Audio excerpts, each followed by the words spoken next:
Hello and welcome to Superpower Broadcasting. I'm Kevin Castley. Thanks for being here this evening. Today I'm going to be talking about protectionism and free trade, and in general, just a bit about why, protectionism at the end of the day has been in many ways vindicated to some extent by the communist virus.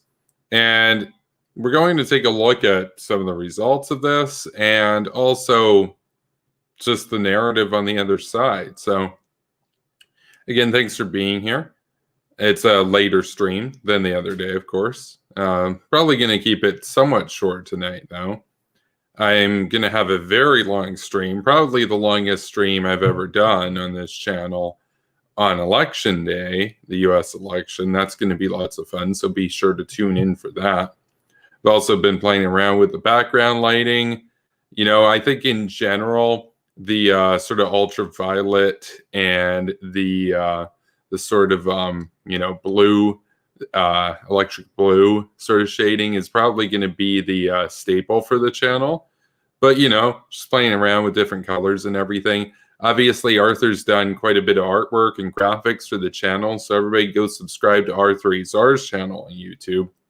He of course did the logo and all the general graphics and stuff for the channel, which is really cool. I do a lot of the memes that we see and everything. Of course, I put together the streams. I book guests, that kind of stuff. But Arthur, he does the stuff that I'm too much of a boomer to ever figure out how to do, right? That's the graphic design stuff. So, we used to have a much lighter and more kind of in-your-face blue kind of shading. It was a bit brighter. These days, it's a bit more subtle, toned down. I wouldn't necessarily say dark, but definitely got them a lot more sort of like watery type themes going on. It's pretty cool. That sort of teal shading is pretty nice. And, we've had different iterations of the logo over the last year and a half. So it's pretty cool. I want to get into the subject of protectionism though, because if you've spent much time around Twitter, especially Globe Twitter or on Reddit, now I never really used Reddit, but for a couple months I did try out Reddit. I didn't really like it too much. I found the clientele, if you will, just to be like subpar. Now you could say, hey, look, man, you're on Twitter. Twitter's is equally degenerate or whatever as Reddit, and fair enough. The point is taken there, but at least on Twitter, it's more of a platform to promote your content and to engage with other content creators. Reddit is more of, it lends itself to shit posting in a way that Twitter can't really, because, sure, you can do threads of tweets to do a long effort post or something, right? Or an effort crap post if you want, but not really a thing. It's a lot shorter. I generally like that. I don't have time to read an essay from some brainlet, 140 characters, 280 characters from a hater. Maybe I'll read that from time to time. I ain't reading some long-winded essay or thesis from hater and trader. It's not happening. It's not happening, right? So, I don't know. Maybe I could get into Reddit down the road. I got banned from neoliberal Reddit, of course, and that was pretty funny. I got banned for being a warmonger. I always find it funny when people like Tanky Tulsi, that's Tulsi Gabbard, the communist, wannabe communist, a sadist, cool with the SSNP, Arab Nazis, this woman right here. She refers to the neolibs and neocons as basically the same entity. Oh, the neolibs and the neocons love war. Yeah, apparently not. Apparently the neolibs are all down for diplomacy. The furthest that they're willing to go is a drone strike here or there, like Obama did. Yeah, that ain't me. I'm a nuke-pilled hawk over here. So there's a different level there. So I think that generally speaking, neoliberalism, by and large, it's been obviously it's devolved in terms of its meaning over the years, over the decades. But since its inception, one of the cornerstones of neoliberal policy has been an emphasis on free trade. I'm not anti-free trade. I want to make that very clear here. I understand the benefits from trade. I understand the benefits from trade. I understand that the world isn't a zero-sum game, that kind of stuff. When it comes to economics, that's obvious that there is room for Pareto improvements, right, in the real world that can actually happen. However, I'm not an idiot, and I understand the geopolitical realities at play, and I understand that ideology and alliances and geopolitics come first before simple profit. And we can see this where there's been a massive blunder in terms of taking a protectionist line of argument and dismissing it and going with an open neoliberal approach to communist China. Okay, whatever, you stay under Deng Xiaoping, sure, they're counter to the Soviets, that kind of thing. Okay, but after the Soviets fell apart, what are we doing? They're the new enemy. Let's get tough on them now. Oh no, but they make the cheap stuff now. Yeah, but this was supposed to be a temporary alliance against the Soviets. Soviets are gone, bro. Why are we still in China? Why are we still dealing with them? And that was never addressed. That was never solved. And that's a problem, because what did we see? Were there gains from trade to be had? Yeah. I mean, you can argue that there was an increase in consumer surplus by having access to cheap goods produced in communist China. Sure. Okay.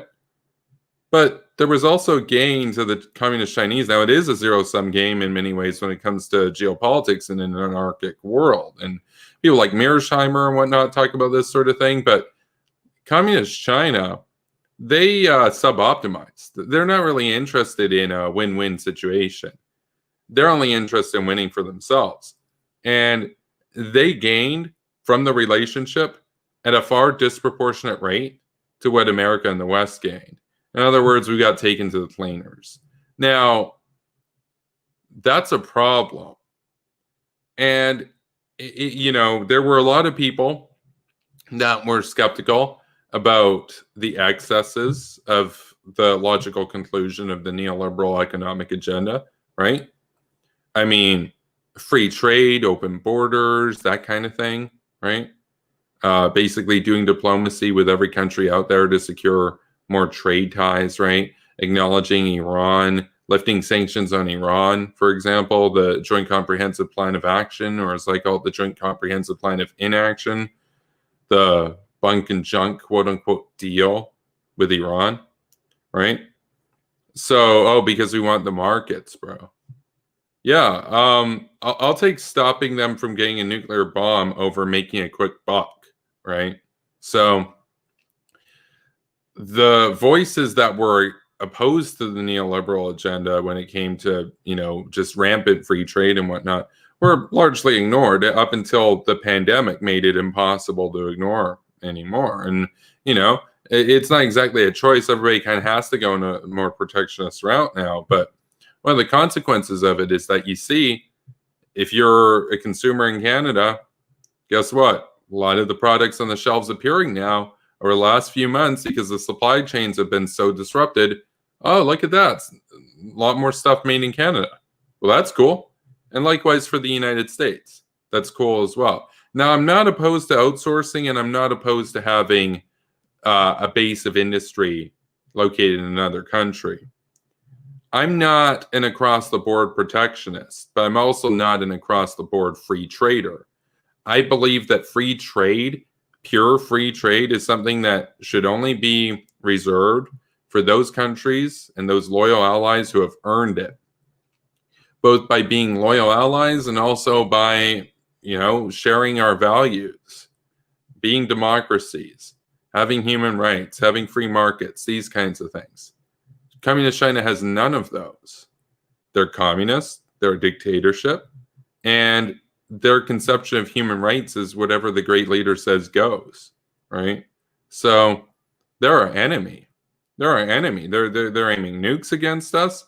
They're making moves in the South China Sea.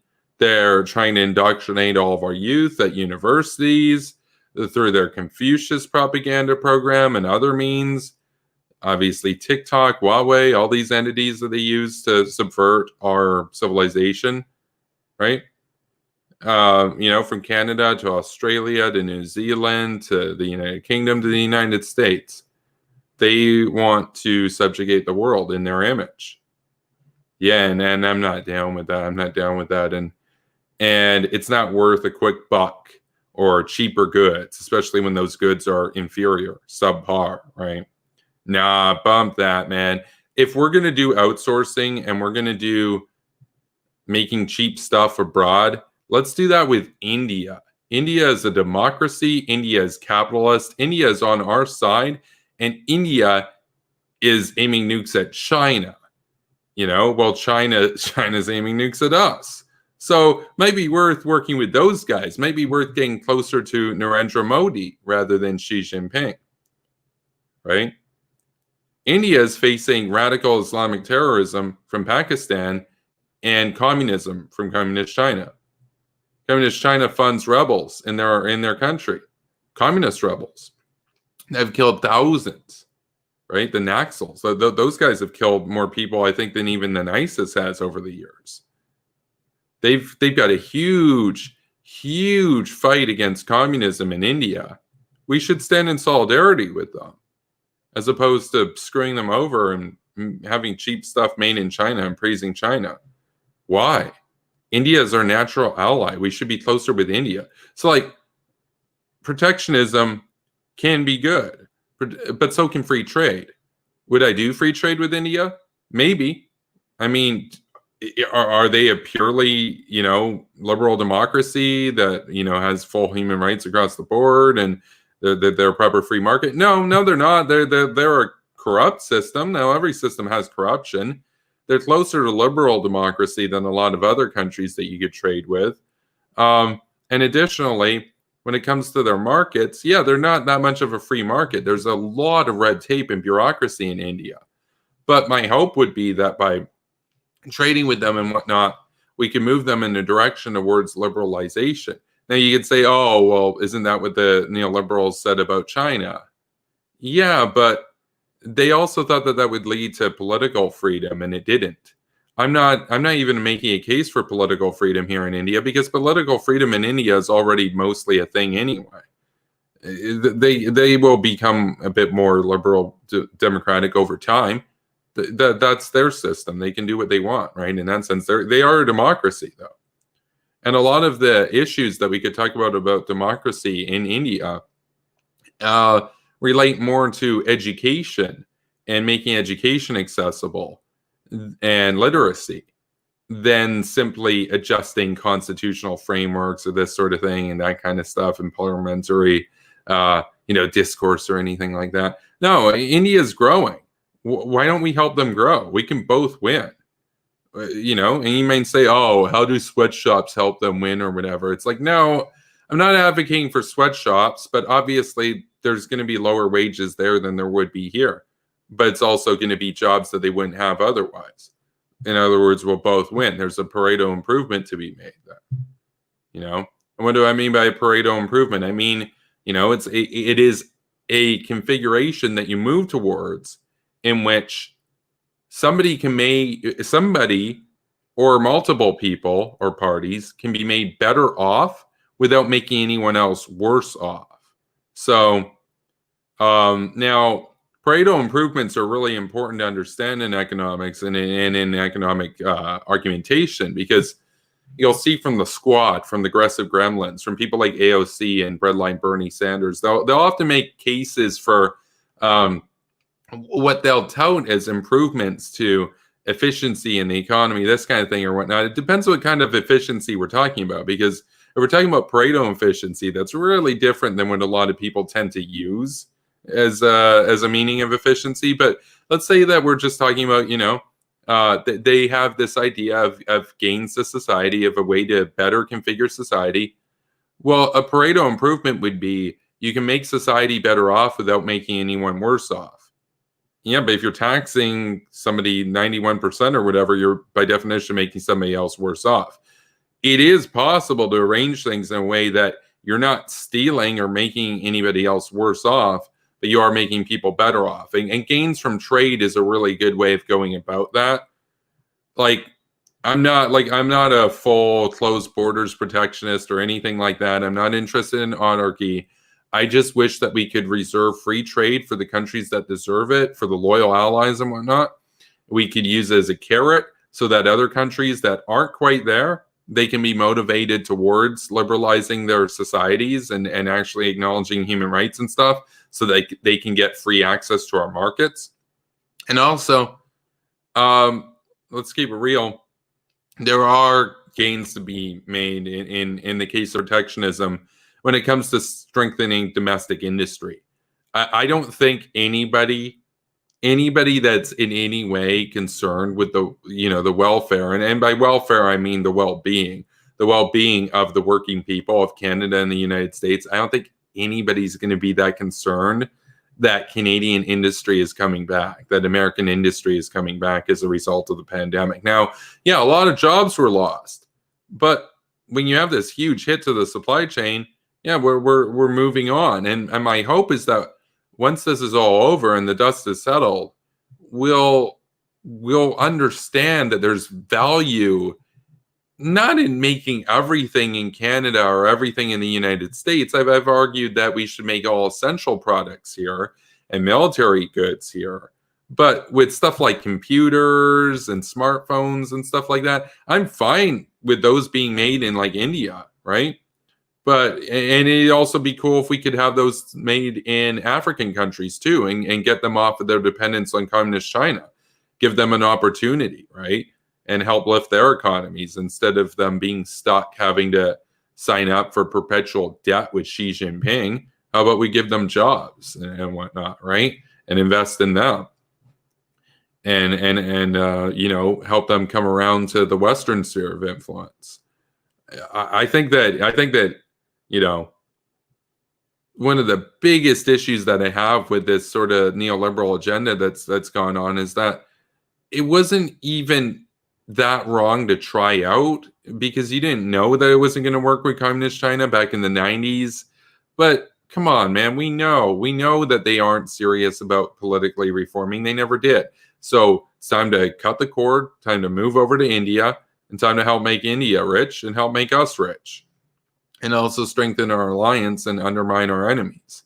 Because that's the real pill that I think that a lot of the open borders type people and the free traders, the socks of Twitter, the globes of Twitter, what they don't really understand is, even if they're smart enough to acknowledge that communist China is our ideological enemy, it hasn't really clicked for them yet that trading with them and giving them all of this leverage over us and enriching them is a national security threat. It's not just, oh, there's a trade deficit and okay, orange man, trade deficits aren't necessarily bad, bro, and all that kind of like economics 101 stuff. It's like, okay, yeah, trade deficit isn't necessarily bad. Okay, whatever. Here's what is bad: enriching a communist enemy that's gearing up for a nuclear war with you. How about we focus on bankrupting them before we have to focus on retaliating against them? I mean, does anybody with two brain cells to rub together seriously think that the West and China, communist China, are going to get along forever? Does anybody with any brain cells to rub together think that there's actually going to be peace between these countries? It's so obvious that communist China is sub-optimizing. They'll take advantage of us. They'll suck us for what we're worth, but they don't reciprocate, because they know that they see us as a short-term prey and that will be done and dusted within 100 years. That's their attitude. They're gearing up for an inevitable conflict. Any smart academic would tell you this, that studies the issues, that the West and China are bound to conflict. We can either deal with them economically now, or we can watch them gear up and then do a huge war down the road. Oh, but that would be World War III, bro. Yeah, World War III is inevitable. There is going to be a third world war. Here's a proposal to you. How about, instead of fretting and worrying and being afraid and dooming, over the idea that there could be a third world war? How about you get comfortable with the fact that there will be a third world war? And how about we grow up and think, okay, how are we going to win? How are we going to win? Really? You think that communist China and the West are just going to continue this relationship forever? No, they're making way bigger gains per year than we are. They're gaining relative strength disproportionately. They will have parity at some point down the road, and they have a long, long, long horizon. They're not desperate like Russia is. They're not like, oh, we need to attack them before we get weaker or whatever. No, they're gearing up. They're playing a long game. We're playing a short game. We're losing. They're winning. And guess what? A lot of protectionist arguments when it comes to economics hurt China. And even if they also in turn hurt us, they hurt us less in terms of the cost of doing so than the opportunity cost that communist China suffers. In other words, it's like shooting yourself in the foot, but by doing that, you shoot your enemy in the leg, right? You're inflicting a greater wound against them than you are against yourself. Doesn't mean it's not going to be painful, but it's going to be more painful for the enemy. And we have to take serious economic measures to contain and extinguish communist China now before they take serious military measures to contain and extinguish us down the road. There's going to be a war. The question is, will it be a trade and economic war against them? You know, a blockade, sanctions, that kind of thing, taking a big economic hit as we move our supply chains over to more favorable countries. Going to cost a lot of money in addition to everything that's already happened, right? Or do we wait and watch them gear up and get parity and then do a massive nuclear war with them?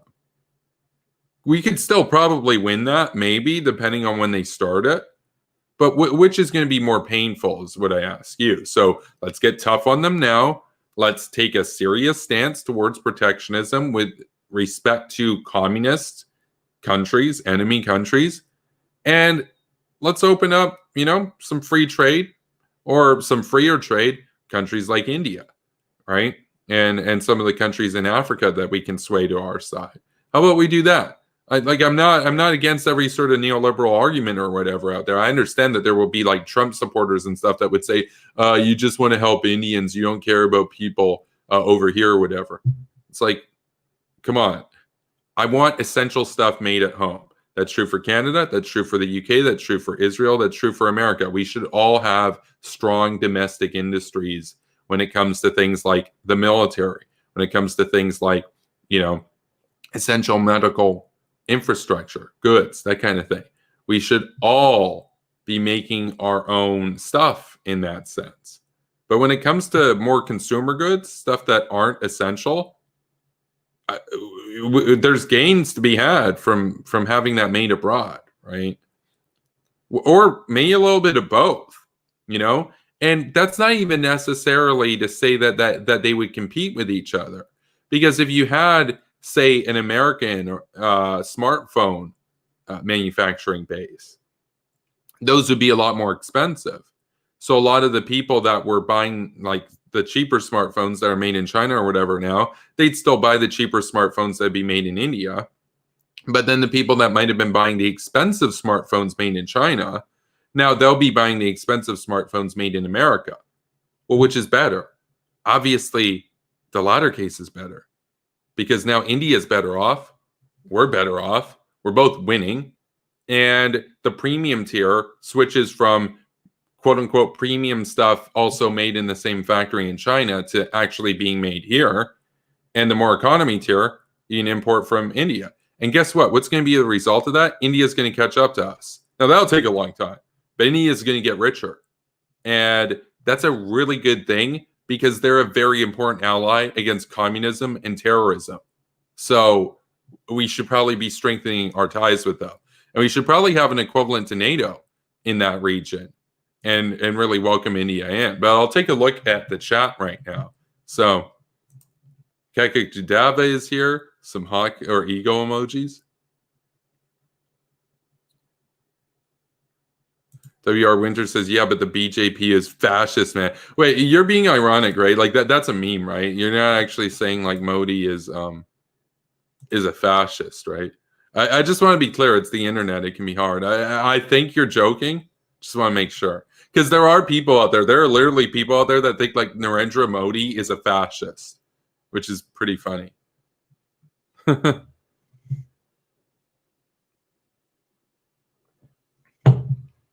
Sock on Brain says, imagine a bunch of naive teenagers inviting a known violent psycho to a house party only for them to all be killed. That's the JCPOA in a nutshell. 100%. That is an apt analogy, my dude. That is 100% spot on. That is exactly what it is. It's similar to the analogy that I often use, which is the domesticated rabbit being thrown into a snake pen, going over and sniffing the cobra and seeing if the cobra is friendly. Oh, it turns out the cobra wants to eat me. Oops. Yeah, what'd you think was going to happen? Likewise with Iran. Oh, let's be friendly with Iran. Let's trade with Iran. Let's lift sanctions on Iran. Maybe they'll be nice. You know what that reminds me of? That's basically like, if you got the old movies and stuff with like, the middle school and you got the bully and the bully goes around and threatens to beat up kids and take their lunch money. That's like one of the kids saying, you know what, I'm just going to give you my lunch money today. But because I've given you this money, I hope and I trust that you will grow and become a better person. And what's the bully do? The bully's like, oh, great, I just took your money, sucker. Now I'm going to go and buy some Gucci swag. That's basically Iran. Oh, if we just give them $150 billion, maybe they'll be nice. No, how about they'll still be mean? They'll still be doing terrorism. They'll still be trying to take over the Middle East. Except you just unfroze $150 billion and just made it a lot easier for them to get the nukes. How about that? No, we got some really stupid fools running the countries right now. I mean, in the West, I'm talking about. It's embarrassing. Why can't we just get strong leaders, man? Let's take a look. We got Kamaljeet Ram here. Education is only acceptable or accessible to the rich, middle class, and some who are poor. It is getting a lot better. Yeah, but I'm telling you, we expand and really solidify our economic relationship with India. That's going to change. India is going to get a lot richer, and the people of India are going to get a lot smarter, and they're going to be an incredible ally against Pakistan and China. Why can't we just get on that, by the way? I'm so sick of us being addicted to cheap Chinese crap. Like, if we're going to have cheap stuff, at least make that in India so that their economy can improve at a faster rate. And, and then of course, India will become more of a middle tier production. And then, we'll have the more lower end stuff made in like Kenya or something. But that way we get Africa off of dependence on China. We help and stand in solidarity with India. I mean, if you're in India right now, that's got to be kind of worrying. On your northwest, you got a nuclear-armed Pakistan sending terrorists into your country, killing your people. On your north and on your northeast, you got communist China, nuclear-armed communist China, funding terrorists that kill your people. You got them both wanting to take you over. They're both working with each other despite their huge ideological differences. How about we stand with them like we would have stood with West Berlin? How about we recognize that India is one of the vanguards of liberty right now? How about that? It shouldn't take a pandemic. It shouldn't take this whole COVID thing to get us to realize, oh, we should probably snap off our dependence on cheap Chinese crap, right? How about that? Keka Kudava says, I want my cheap iPhone Pro. Screw human rights. Yeah, but I'm saying we could actually have that cheap iPhone made in India, right? India has human rights. Communist China doesn't. Sock on Brain says, isn't this like offensive realism 101? When have multipolar world orders ever been peaceful? What are these neolibs smoking? Oh yeah, no, I want to be very clear right now. I am not for multipolarity. Anybody who watches this channel knows this, but to any of the new viewers or anybody watching this in the future that might not be familiar with me, I 100% believe that the only way to a peaceful world is to have an unrivaled, overwhelmingly superior hegemon. And I want that to be the United States. And if anybody gets anywhere near close to a tenth the power that America has, deal with them, contain them, counter them, sanction them, blockade them, and if necessary, then war, right? That's preferable to getting to a World War II type situation where you got a bunch of great powers warring with each other. That's bad. That's bad. And we're gearing up for World War III right now. So, and we've been enriching our enemies the whole time. We never did this with the Soviets, by the way. Nobody was making iPhones in the Soviet Union. The extent of the trade relationship with the Soviets was basically, oh, we get some Tetris games from them. And they get smuggled in James Bond movies. With communist China, that is the trade relationship. Like it's everything. It's a huge portion of the world economy. That's embarrassing. We're enriching a communist rival. Imagine if we traded like that with the Soviet Union. Who do you think would have won the Cold War? Probably not us. Probably not us. Soviets would have been a lot richer. Had a lot bigger military, though. Winter says, unfortunately, seems like there are countless people who think of war as an ultimate evil, that avoiding it at any cost is the height of ethics. Yeah, and they should learn from Neville Chamberlain. Neville Chamberlain is like, peace is better than war with Hitler. I got peace by appeasing Hitler and appeasing Hitler. And as I said, you appease a dictator an inch and he will take a mile. And you proceed to appease him a further inch and he shall take 1,000 miles. That is a lesson that we should learn. We should learn from World War II. We don't appease these people. We don't unfreeze their assets. We don't give the Iranians $150 billion of capital. We don't trade with communist regimes. We view them as the enemy. We contain them. We seek economic means to destroy them. And if that's unavoidable, as in the case of North Korea, we obliterate them by any means necessary. How about that? How about that? Because that's how you secure the world for yourself as the unquestioned and unrivaled superpower. What we're doing now, what we've been doing for the last 30 years, is just setting up a multipolar world again, like we had in the run-up to World War II. And people are so terrified and spooked about the idea of World War III. Like, oh, you're talking about World War III. Yeah, you guys set the conditions that made World War III inevitable. Inevitable. So, because I don't want World War III. I'd rather America just took over the world. I'd rather America was just the unrivaled hegemon. Kind of hard to do at this point. Probably going to have a world war at some point. So there are means to mitigate that, to possibly avoid it, but we're not doing them. If we were serious about avoiding that with Russia, we'd be drilling huge oil in Alberta, huge oil in Texas, huge oil in Alaska, just massive quantities. Don't care if we make any money on it. Be fine to lose money on it. Send it all over to Europe. Get them off their dependence on Russian oil. Lower the prices of oil so much that Putin can't make $1 off of it or a ruble. And for a few years, they won't have any money to pay any of the government pensions or do anything or pay the military. There'll be a revolt in the street because they get all their money from oil and gas. If it's no longer profitable for them, they're done. They're done. And we could avoid a war with them that way. And as they collapse, we can go in there and we can fund rebels and we can help balkanize the country. And we could turn Russia into 80 different countries that all hate each other. Instead of having this one superpower with 8,000 nukes aimed at us, how about we balkanize them? How about we make Chechnya a country? How about we make Moscow Oblast a country? How about we make Magadan a country? How about we make every oblast in Russia, make it its own country and fund different rebels and everything? Divide and conquer. They'll never be able to counter or pose a threat to us again. They'll be too busy fighting with each other. How about that? How about that? Now you just avoided a nuclear war with Russia, and you'll never have to worry about them again. And you didn't even have to fire a bullet. All you had to do was just drill a lot of oil, a lot of gas. Don't care about making a profit. Because again, you're making so much more money in the long run by not having that nuclear war that you would have had, right? So we're saving money by losing money in the beginning. It's an investment in the future.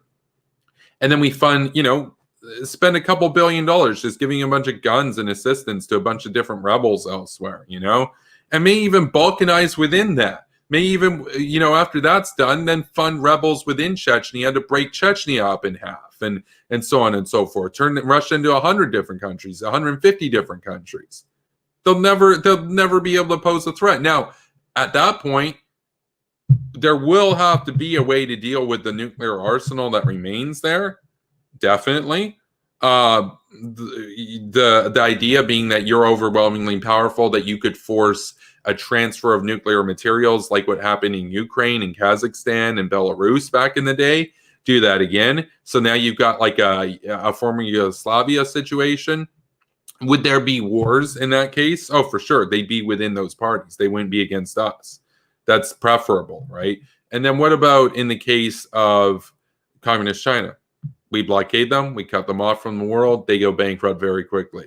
They're not like North Korea. They're not going to eat grass and sleep with their AKs and dutifully dust the portraits of the dear leaders and say, we'll get through this even if half of us die. No, they're cushy. They're fat. They've had KFC and McDonald's for 30 years.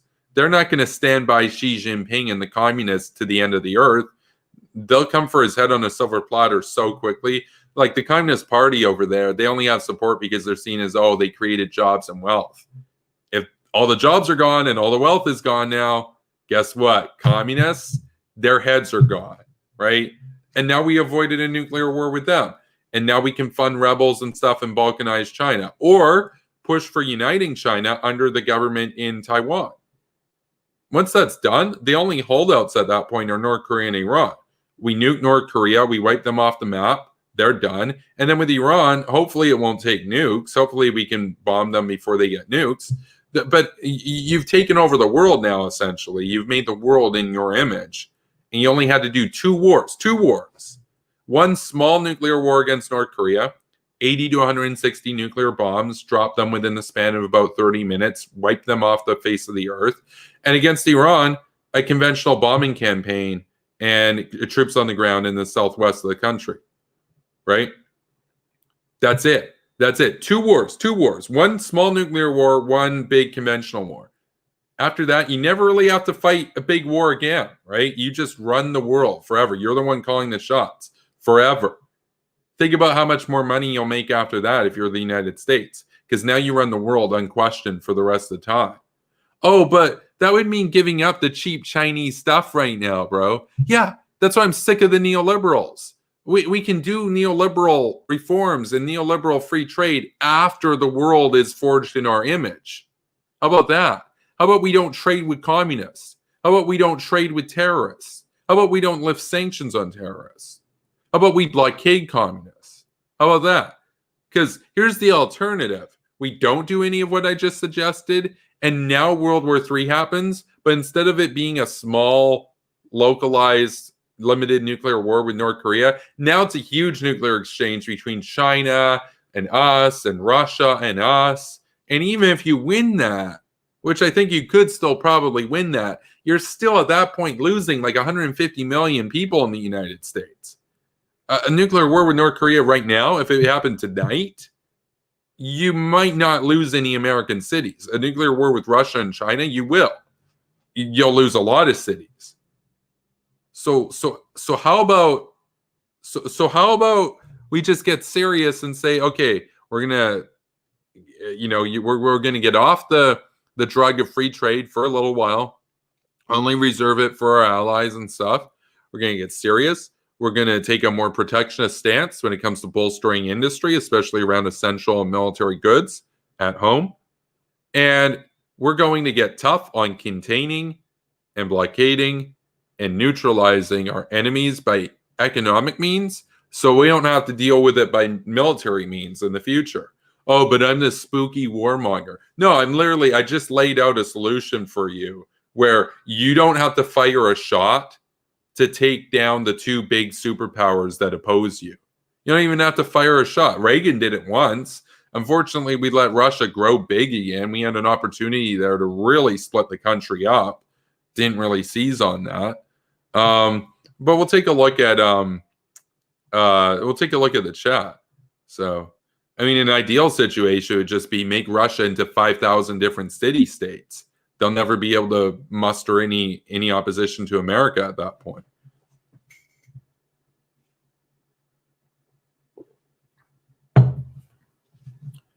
Kaika Kudava says Modi has some Hindu nationalist tendencies. Well, Trump has some nationalist tendencies, and he's by and large been right when it comes to his economic rhetoric on China. Now, unfortunately, he doesn't have the backbone to back it up. He's a pigeon. He sings the praise of Xi, talks about beautiful chocolate cake. I wish we had somebody that would actually follow through on Trump's rhetoric when it came to economically containing communist China. Suckham Brain asks, did the neolibs forget that the Clinton administration did something almost identical to the GCPOA called the Agreed Framework? See how that worked out. Oh, yeah. No, they won't learn anything. They won't learn from Chamberlain. They won't learn from the Agreed Framework. They won't learn from the Sunshine Policy. They're not going to learn from it because to them, we're the bad guys. Orange Man is the bad guy. The Iranians, oh man, they just want to do their nukes and stuff, man. But Trump won't let them. Oh, what a mean guy. What a mean guy. By the way, I am supporting Biden right now for other reasons, and you can go and watch my channel if you want to see why. I mean, Trump is indebted to the Russians. Trump is essentially, I mean, he's as close to a puppet to the Russians as you could be. There's no way. The stuff that he said about John McCain, there's no way. But we got to get some neocons in power after Joe Biden gets his 4 years. We got to get Nikki Haley or somebody like that in power. You know? W.R. Winter says, yeah, that was irony. I think I suffered the Modi is Indian Hitler spiel every other class in undergrad. Oh, yeah, no. Yeah, Modi was like, oh, man, he's spooky back at my university, right? Like, grow up to those people. Modi, wait. So Modi's the bad guy? But the New York Times and stuff and the Jacobin are simping for communist China. So Xi Jinping's the good guy. And we can all admire how he handled the coronavirus. But Modi, ooh, he's a right-wing nationalist and everything. Xi Jinping, oh, he's a left-wing nationalist. Isn't that great? Let's stand in solidarity with the Marxist, Maoist, workers, people's liberation, whatever. No, give me a break, man. Our universities are just absolutely infested with communist sympathizers. And it's not just the student base. So, Pax Americana, 100% for all time. Kadava says, the neolibs measure success in GDP numbers. They got so used to the liberal world order that they can't conceive of a reality where the West's national security is threatened. Yeah, there are more important things than GDP, like staying alive and containing your rivals. That's more important than GDP. Because if your rivals win, then what was the point in you having a good GDP? Because now you've lost. Your civilization is forfeited to the dustbin of history. How about we just get tough for once? How about we take a short-term economic hit? We get off the addiction in China. We get serious about containing fascist Russia. We get serious about drilling oil, drilling gas. We say, you know what? We're done with the Green Party. We acknowledge that they're funded and paid by the Russians so that we won't counter them on gas and oil, which they make all their money from. We view the Green Party as anti-American, anti-Canadian, anti-Western. Anybody associated with the Green Party is basically in service of the Russian state, the Russian petro state. And we say, no, we are drilling oil as much as we can. We don't even care if we make money on it. All that we care about is that we bring the cost of oil way below what's profitable for Russia. And they will go bankrupt within 3 years. And you might say, if they know you're going to do that, when they start a war beforehand? Nah. Because Putin knows if he does that then he doesn't even get his 3 years. He gets vaporized today. And then he doesn't get his swag mansion, his swag palace, his swag yacht. That all goes up in thermonuclear smoke, right? So he knows that. He knows he would lose. Russia's weak. All that they have is 8,000 nukes that, you know, the reliability of which is largely dubious. I know they do testing and stuff, and I know that their ICBMs, when they do the testing, are still functional. But he's not going to start a nuclear war, man. He backs off in the corner when Turkey shoots down even a single plane of his. He's a bully. He's a bully. He'll pick on all the weaklings like Obama and stuff, but then somebody stands up to him like Turkey, and he's like, "Oh, I'm scared. I'm scared. I'm scared. Don't hurt me. Don't hurt me." And you're like, "Wait, you're a huge nuclear superpower. Turkey's nowhere near as strong as you. Why are you so scared of the Turks? Oh, that's right, because they had a backbone and they fought back against you. Why can't we be like that? Why can't we just shoot down their aircraft when they get close? Like they're in Syria. We watched on the channel a couple months ago. They rammed into an American convoy in Syria, and they filmed it and they put it on Russia Today.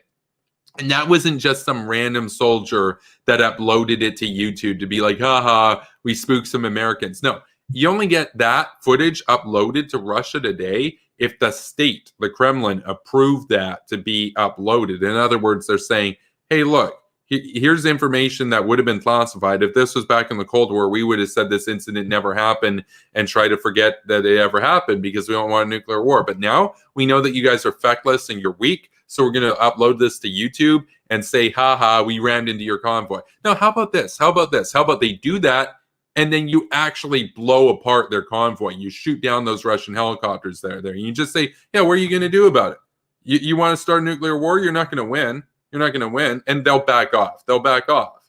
How about we get some Brinksmen in charge? Let's say, how about this? Oh, you think it's cute? You think you just get to ram and injure, I think it was 4 American soldiers?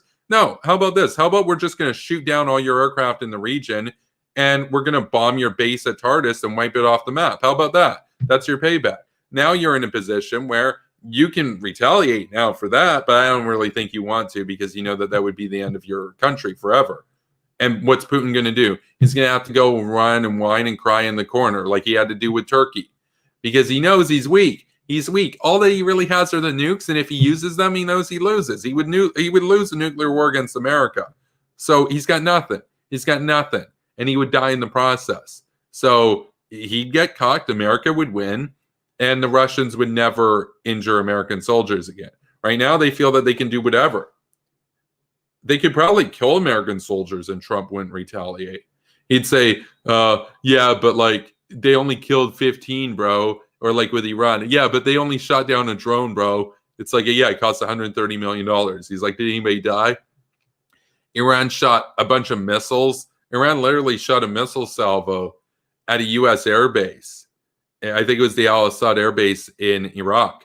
They caused brain damage and injured about 20 American soldiers. Missiles. They just lobbed missiles at an American airbase. What did Trump say? Oh, we're not going to retaliate for that. Understand, if I was president of the United States, I found out that Iran fired missiles at one of my air bases, they're done. They're done. It's mushroom clouds over Iran at that point. Like, it's game over. But they wouldn't do it because I'd be on the record from day one saying, I got a massive retaliation doctrine. You attack me, I nuke you. You're done, right? So they wouldn't do it. They wouldn't do it. They wouldn't do it. They do it because they think Trump's weak, and they're right. They're right. They got away with it. They got away with the drone. They got away with the Al-Assad attacks. Now, Trump did kill Soleimani, and I give him credit for that. And he did pull out of the Iran deal, and I give him credit for that. But can we just get somebody who's like a Douglas MacArthur or Curtis LeMay? Why does it have to be Biden versus Trump? Why can't it be like Bolton and Cheney on the right versus like Harry Truman on the left? Where like no matter who wins, you know there's going to be some bombs dropping. Like, because these guys right now in Iran, they think that they could just run over the whole region, roughshod, right? And they've been largely successful at that. It's kind of amazing because they're not really that strong. But we let them get away with so much for 40 years. Somebody just needs to deal with it and say, oh, yeah, you know what? Iran... it's game over for the Ayatollah system. You know, what are they going to negotiate in good faith? Does anybody seriously believe that the JCPOA, if Trump didn't pull out of it and everything went hunky dory like the neolibs imagine, does anybody seriously think that Iran wouldn't become another North Korea? They're going to get nukes either way. At least Trump was like, look, we're not going to be part of it.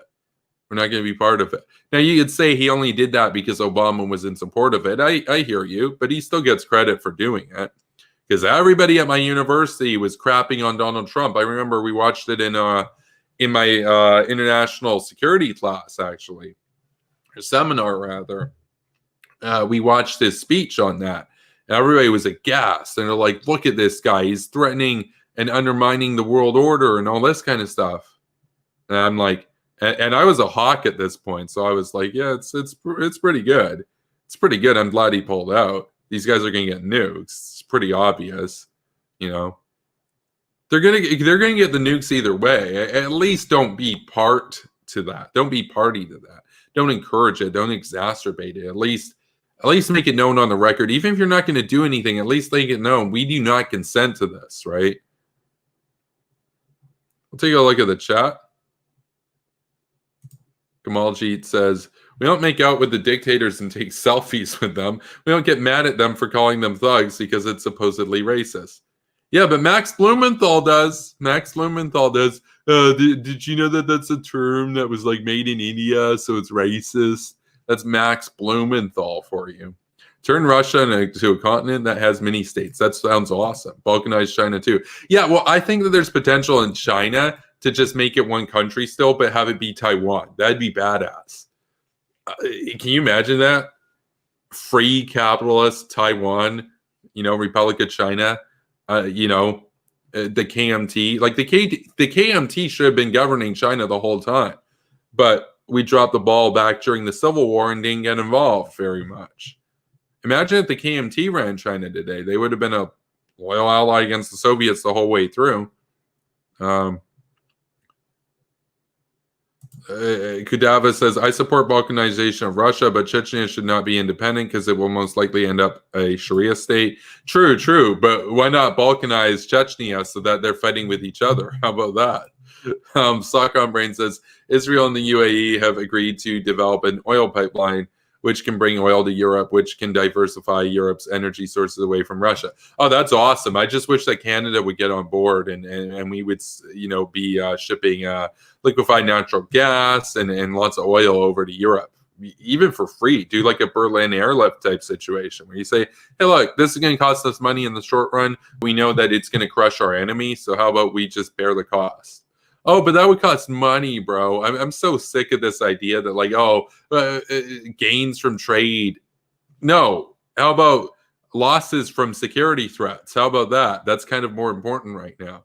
We can do gains from trade once the world is Americanized. How about that? So W.R. Winter says Russia isn't susceptible to that kind of balkanization. Is it? I think the combined work of the Tsars, Bolsheviks, and Putin would mean Russian solidarity is more or less set in stone. Not really true. Russia is extremely diverse. Really diverse. I mean, you got a Buddhist majority oblast over there. I think it's the only one outside of like Bhutan and Southeast Asia. No, Russia has divisions that you can play upon for sure. Same for China. How do we set 90% Han Chinese against one another? Well, you don't have to set the Han Chinese against one another. All that you need to show them is that the Communist Party isn't this bringer of wealth that they claim. Because when they argue that right now, they're not exactly wrong. They have been because they've been leeching off of the West because we've been suckers. But if we blockaded them and cut them off and said, hey, look, we're just going to sanction anybody that trades with China, they're cut off from the world. They'll become like North Korea overnight, trade-wise, but they won't be able to bear it like North Korea will because they've gotten comfortable and used to the lifestyle of trading with the world. They'll rise up and say, hey, look, we tolerated you communists because you said that you would make us rich. But now all the jobs are gone and we can't buy anything anywhere. So they would come for Xi Jinping's head on a silver platter and they would overthrow the communists like within a year. So you don't need to balkanize communist China. All that you need to do is liberate the country, right? Or put in place the conditions for them to liberate themselves. Kamaljit Ram says the professors are Marxist social justice warriors, 100%. Nicholas says the key to knowing who will be criticized is in how closely tied they are to America. Hillary criticizes China in 95. But Saudi, though. Yeah, everybody, go watch my video. What about Saudi, though? That one's really good. I share that around sometimes when brainlets try to tell me that, like, Saudi Arabia is worse than Iran. Laughable. Dumb false equivalences. Suck on Brain asks, how about we petition to ban foreign state-owned media outlets off of Western social media platforms? 100%. Like, why are we tolerating RT and communist propaganda, right? The axis of evil would literally crap their pants if MacArthur rose from the grave and became president. Oh, yeah. They wouldn't even really have time. Because, like, what's the flight time? Like 30 minutes? If MacArthur became president, it became over. Became over. Kaka Kudava says you can make an independent Tibet to set up a buffer state with India. That'd be awesome. That'd be awesome. You know? And all these people protesting in the streets, like hashtag free Tibet and stuff, I sympathize with them. It's not really effective. What we need is to get leaders in charge that won't even necessarily care about like the humanitarian argument there. They'll do it out of national security reasons, right? That's how you're really going to move the powers that be, I feel, hopefully. Kaka Kadeva says, you can't make America today in Russia. That's right, because they regulate their own media. So they can subvert our society. We can't subvert their society. We're at a disadvantage because we're a democracy. I'm not saying don't be a democracy. I'm just saying understand, you know, a bit of Machiavellianism, the idea that a democracy that's incapable of thinking like a dictatorship in times of crisis will die. And a dictatorship that is incapable of thinking like a democracy in times of crisis will also die. So you have to be flexible. You have to understand extraordinary powers. You have to understand war and wartime and that things are a bit different, right? Because otherwise we don't have a free society anymore. So we're going to have to limit some freedoms in the short run. And we're going to have to take an economic hit in the short run so that we can eventually have peace and prosperity and liberty for all. But if we don't do that, the war happens anyway and we lose because the enemy will start it on their terms. So I'm done. I'm done with everybody being like, oh, that would cause World War III. No, World War III will happen. Understand that. That's not, will there be a third world war? There will be a third world war. The actions that the neoliberal establishment has taken over the last 30 years has meant that when a third world war happens, it will be a lot deadlier than it would have been if these countries were dealt with far sooner. So, and it's unfortunate. It's definitely unfortunate. Yeah, and like we need, you know, we don't just need neocons in power. We need offensive realists in power. We need people that just get this, right?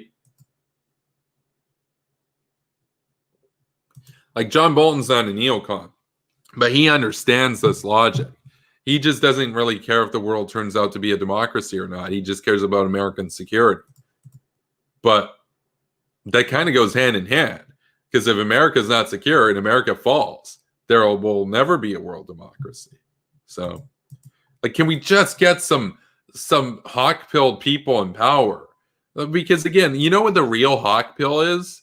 Not even having to fire a bullet in war because you destroy your enemy's economy before it comes to that. But we're so weak right now, we won't even get tough economically. So then we're going to eventually have to deal with a military situation. Like, an ascended hawk doesn't even have to go to war because they cripple their enemies from within economically, right? North Korea is impossible to do that with, by the way. That's unavoidable. Any hawk, anybody would have to deal with North Korea, but by military means.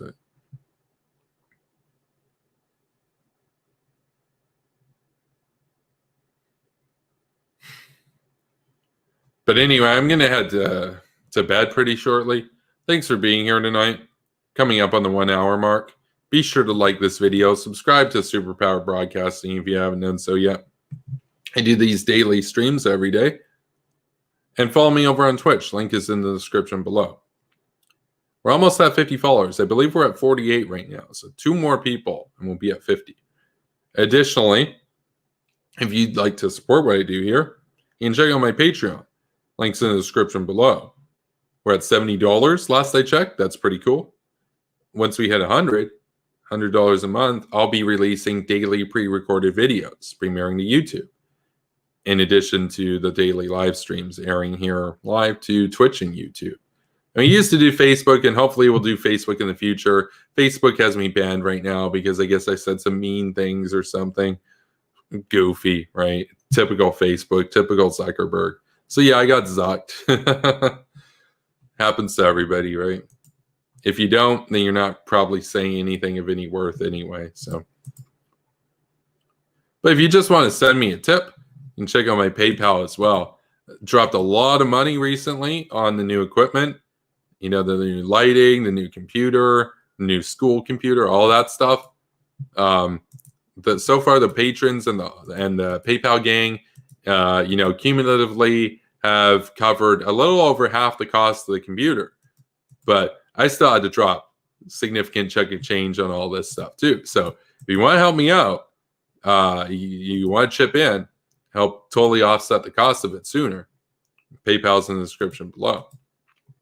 But with that, I don't have anything else here tonight. I'll be back tomorrow. And of course, I'll be covering the election live. So be sure to watch that here.